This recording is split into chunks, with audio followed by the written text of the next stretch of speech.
pour moi, il y a eu vraiment un déclic très très important.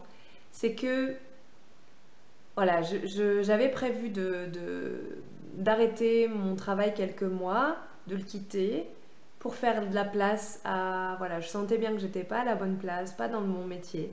J'avais besoin de prendre de temps pour moi, pour reposer les choses et voilà, c'était vraiment de temps dont j'avais besoin. Et donc j'ai posé un congé sabbatique qui n'a pas été facile à avoir. Et je l'ai posé et puis, donc c'était pure intuition, j'avais envie de partir m'occuper d'enfants à l'étranger, mais je ne savais pas où, quoi, comment. Et bon, la surprise magnifique, c'est que voilà, le jour où j'ai écrit mon courrier, le lendemain, j'ai reçu un mail d'une association et 15 jours après, je savais où je partais, pour qui, alors que ça faisait 6 mois au moins que je cherchais et que je ne trouvais pas de réponse. Voilà, ça c'est un des cadeaux aussi magnifiques de la vie, comme quoi quand on se met en route au bon moment, c'est merveilleux et qu'en tout cas la leçon pour moi c'est vraiment que c'est le premier pas le plus important. Et donc voilà, j'étais en Inde et puis voilà, j'aurais jamais choisi ce pays. Pour moi, c'était vraiment un endroit difficile. Je ne mangeais pas épicé, je supportais difficilement le bruit, j'avais peur des animaux. Et là, dans la rue, il y en a à foison. Et en fait, j'ai eu la chance d'être accompagnée par une personne de l'association, donc pendant un mois. Mais moi, je restais là-bas 3 mois. Donc le jour où elle est partie, le jour où il a fallu me dire, ok, maintenant je suis toute seule ici, ça n'a pas été facile. Je me suis voilà, un peu terrée dans mon truc et j'étais pas bien, j'étais en grosse baisse d'énergie. Et je me suis dit, bon, ok, maintenant il reste 2 mois. Qu'est-ce que je vais faire ici toute seule? Comment je fais pour continuer? Alors oui, je connais les personnes pour aller faire mes interventions à l'orphelinat, à la crèche. Mais au-delà de ça, ce voyage et ce pourquoi j'avais pris ces mois-là, c'était pour avancer sur moi. Et là, je voyais bien que je trouvais pas spécialement de pistes là pour l'avenir. Enfin, voilà, j'en cherchais pas, mais il y avait quand même des attentes chez moi. Et là, je me disais, ok, ça va être dur maintenant. Et moi, j'ai une facilité quand je suis avec quelqu'un, quand je suis guidée, quand on me prend un peu par la main. Voilà, ça me permet de pouvoir vraiment exprimer la totalité de ce que je suis. Mais dans le cas contraire, quand je suis toute seule, j'ai plutôt tendance à... J'étais extrêmement timide. Et donc j'ai encore ce côté timide. Et à l'époque, je l'avais encore beaucoup. Et voilà, je suis donc partie en Inde là-bas. Et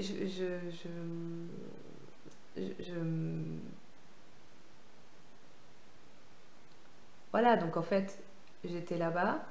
Et arrive le jour de mon anniversaire, donc quasiment le jour où cette personne est partie.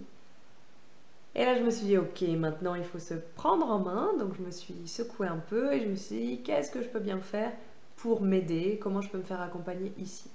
J'étais à Pondichéry et à côté, ce pourquoi mon intuition m'avait dit, va là-bas, Emeline, c'est pour toi, c'est qu'il y a la ville d'Auroville, que je ne connaissais pas.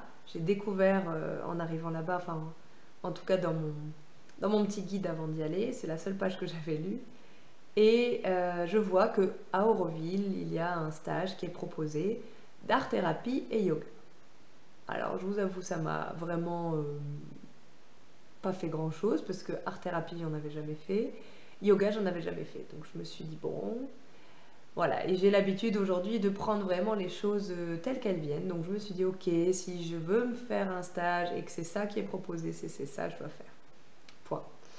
Donc je me suis retrouvée à ce stage qui était donc avec des étrangers, un monsieur qui parlait français, et on était une dizaine, un groupe, et l'animatrice, donc il y avait 2 animatrices, yoga et art thérapie. Et pour tout vous dire, c'était un week-end abominable. Je n'ai jamais vécu ça, ni jamais vu ça dans le développement personnel. Et cette personne disait être dans le développement personnel et avait sans doute plein de belles attentions et intentions. Néanmoins, tout ce qui transparaissait d'elle, c'était, à mon avis, pas du tout de la bienveillance. En tout cas, sa manière à elle d'exprimer la bienveillance n'avait rien à voir avec ma manière à moi de la recevoir. Et mon anglais ne lui plaisait a priori pas, n'était pas suffisant pour elle. Donc elle a demandé à quelqu'un d'autre de traduire pour moi. Mais quand on laisse une personne s'exprimer, c'est difficile de demander à un traducteur qui est en face, qui ne me connaît pas, dont c'est pas le métier. Enfin voilà, traduire. Alors que je me débrouillais comme je pouvais et que je pense que toute la table me comprenait, peut-être sauf elle. C'est comme ça, c'est complètement accepté, elle a fait du mieux qu'elle pouvait, moi aussi. En attendant, ce stage était tellement sans intérêt que j'ai hier rencontré une personne incroyable qui, elle, faisait du yoga. Et on a passé le dimanche soir à une fête, merveilleuse d'ailleurs, dans les campagnes autour de Roville, à refaire la soirée.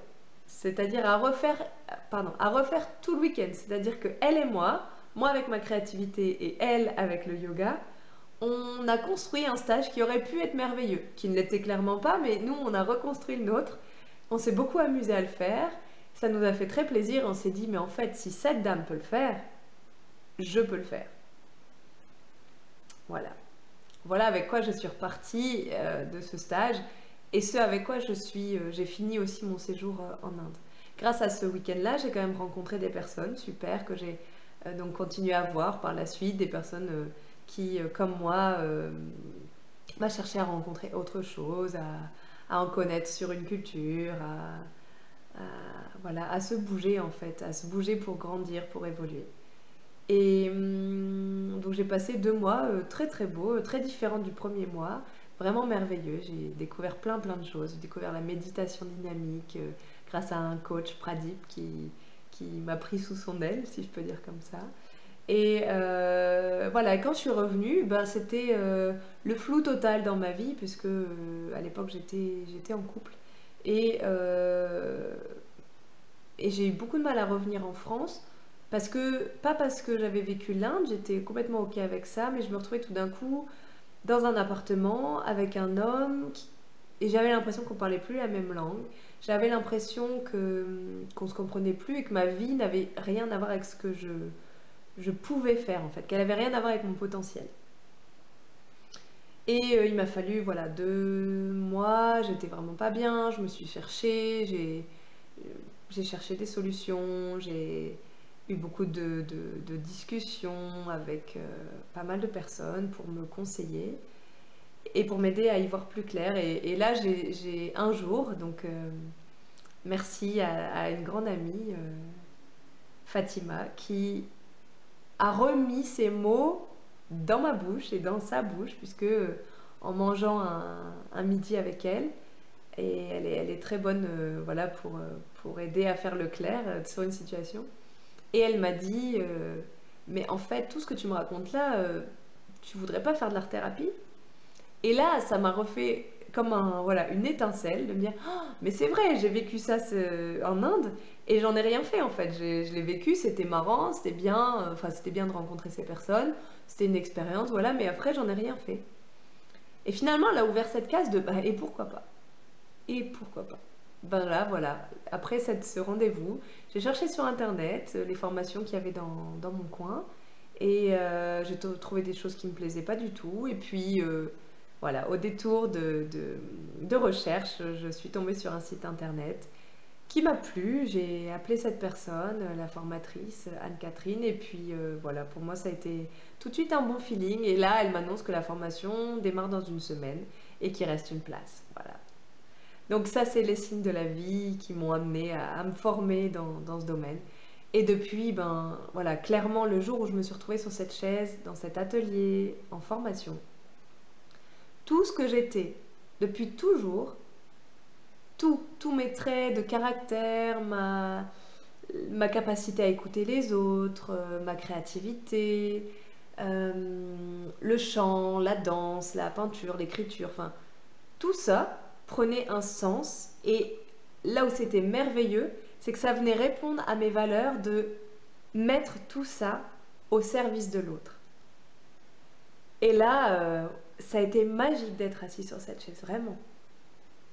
Je m'en souviendrai toujours que pour moi, c'est le jour d'une autre vie. Voilà, le premier jour du reste de ma vie. Au sens où tout d'un coup, tout ce que j'avais toujours fait, tout ce que je suis, prenait du sens. prenait du sens là, dans cet endroit, avec ces personnes. Voilà, d'être complètement alignée, complètement rassemblée dans tout ce que je suis. Donc ça, c'est un cadeau merveilleux. Je remercie toutes les personnes qui m'ont permis de réaliser ça. Et voilà, et après cette formation a été magnifique, magique. J'en ai pris le meilleur, une équipe superbe, des moments magiques, de grande confiance, de partage. Et, et ça a été évident pratiquement depuis les premiers jours de formation que c'était pour ça que j'étais faite et que c'est ça que je faisais quelque part depuis toujours. Donc, bah, je l'ai mis en place pour les autres dès le début. C'était normal pour moi en fait d'en faire quelque chose tout de suite, puisque en fait c'était ce que j'avais fait, comme si je m'étais formée toute ma vie pour devenir une accompagnatrice en atelier d'art-thérapie, voilà. Et voilà, il m'a fallu un peu de temps juste pour oser certaines choses. Ma plus grande difficulté, c'était de rassembler du monde. Et je l'ai fait, et c'était très bien comme ça. Et ça a pris le temps qu'il fallait. J'ai fondé les ateliers de la créativité, voilà, un an après la formation. Et, et voilà, et c'est magique. Et je suis à la bonne place, donc je n'ai aucune attente. J'ai plein d'envie, mais j'ai pas d'attente. Et c'est merveilleux une vie comme ça. Enfin, je le souhaite à tout le monde, et c'est pourquoi c'est ce qui me motive le matin, c'est d'inspirer les autres à créer vraiment une vie qui les inspire, une vie qui les fait rêver, et que eux aussi puissent mettre en place comme ça des tas de choses dans leur vie pour recevoir tous les signes, recevoir toutes les infos pour eux, pour pouvoir avancer et grandir et évoluer et donner le meilleur d'eux-mêmes tous les jours et savoir se lever et savoir pourquoi on se lève. C'est merveilleux. En tout cas, ma vie